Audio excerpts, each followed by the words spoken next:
Hello বন্ধুরা, কেমন আছো? আজকে আবার একটা রেসিপি নিয়ে তোমাদের কাছে এলাম। তোমরা ভালো আছো নিশ্চয়ই? আমিও ভালো আছি। চলো, আজকে আমি রান্না করছি না, আজকে ঠাকুমা রান্না করছে। তো আমি রান্নাটা প্রথম থেকে করছিলাম, তো ঠাকুমাকে বললাম, ঠাকুমা তোমার হাতে তো অনেক দিন রান্না খাইনি, তাই তুমি আজকে আমাদেরকে মাছের ঝোলটা রান্না করে খাওয়াবে। তখন ঠাকুমা বলল, আজকে আমি মাছটা করে দিই। তাই ঠাকুমা রান্না করছে। দেখো, আমার ঠাকুমার অনেকটাই বয়স হয়ে গেছে, রান্না করতে পারে। তো অনেক দিনের ঠাকুমার হাতে খাওয়া হয়নি, তাই আজকে মাছের ঝোল ঠাকুমার হাতে রান্না খাবো। কোথায় আছে যে পুরনো চাল ভাতে বাড়ে, তাই না? তো ঠাকুমার হাতে রান্না অন্যরকমই হবে। আগেকার দিনের মানুষ তো, রান্নার স্বাদটাই আলাদা হবে। তো আমার ঠাকুমা কিভাবে রান্নাটা করছে, তাই ভাবলাম তোমাদের সঙ্গে একটু শেয়ার করি।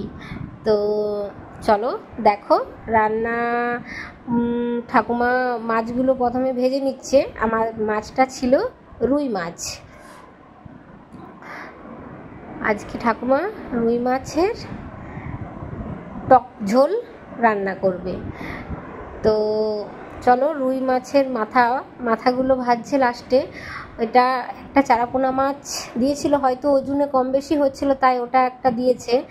তো ওই যে রুই মাছগুলো, বাকি মাছগুলো ভেজে তুলে রেখেছে, আর লাস্টে যে কটা ছিল মাথা আর ওই একটা চারাপোনা মাছ, ওটা ভেজে নিচ্ছে। বয়স হয়েছে তো, তাই আস্তে আস্তে করছে। যাই হোক, তো দেখো মাছগুলো ভেজে তুলে নিয়েছি, সব ভাজা হয়ে গেছে। তেলটা গরম হয়ে গেছে, তেলের মধ্যে ঠাকুমা 5 ফোড়ন দিয়ে দিয়েছে। এরপর কেটে রাখা টমেটোগুলো তেলের মধ্যে দিয়ে দিল। আমার ঠাকুমা রান্না করতে পারে, খুব সুন্দর করে না এখন, তো আগে যখন করতো তখন খেতাম, ভালো লাগতো। অনেক দিনই হয়ে গেল ঠাকুমা রান্না করেনি, তো একবার বলতেই ঠাকুমা মাছটা করলো। তো তাই ভাবলাম যে একটা ভিডিওই করে নিই। তো দেখো টমেটোগুলো ওপরে লবণ দিয়ে নাড়াচাড়া করছে।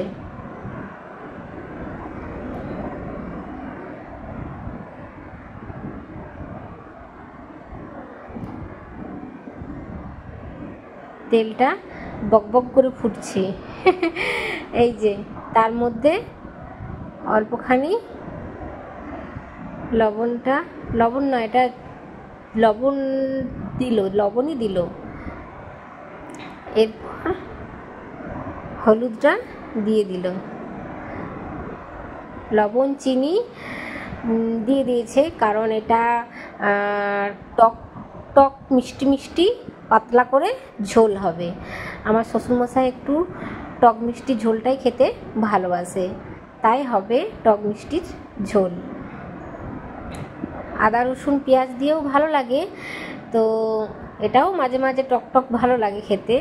তো দেখো মশলা বাটাটা দিয়ে দিল ঠাকুমা কড়াইয়ের মধ্যে। এই দেখো হাতে করে একদম পুরো পরিষ্কার করে দিয়ে দিচ্ছে। আগেকার মানুষ তো সব কিছু মানে হাতে হাতে দেওয়াটাই মানে অভ্যস্ত। আমার যেমন এখন চামচে করে তুলে তুলে দেওয়া হয়, তো ঠাকুমা রান্না আগেকারেতে হাতে করেই দেওয়া ছিল। এই যে দেখেছো হাতটা ধুয়ে মশলাটা কিভাবে দিয়ে দিল। এ বাবা, আমি তাও বলছি যে ঠাকুমা তুমি হাতটা ধুয়ে ওভাবে দিও না। তো বলছে কি হবে, তা দিয়েছি তো, হাতটা তো আমার পরিষ্কার।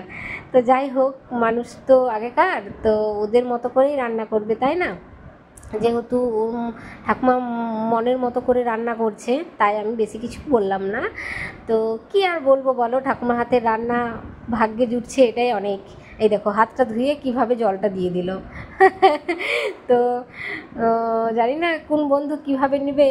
তো আগেকার মানুষরা এভাবেই হয়তো রান্না বান্না করতো। তো দেখো রান্নার মানে মাছের ঝোলের কালারটা কিন্তু খুব সুন্দর এসেছে। তো পুরো কমপ্লিট আমার ঠাকুমায়ের টক মিষ্টি রুই মাছের ঝোল। দেখো কালারটা খুব সুন্দর এসেছে। তো আমার বন্ধুদের সবার নিমন্ত্রণ রইল আমার ঠাকুমার হাতের মাছের ঝোল, মিষ্টি টক, পাতলা পাতলা টক মিষ্টি ঝোল ভাত খেতে। তো দেখো রান্নাটা ভালোই হয়েছে। তারপর বন্ধুরা চলে এসো।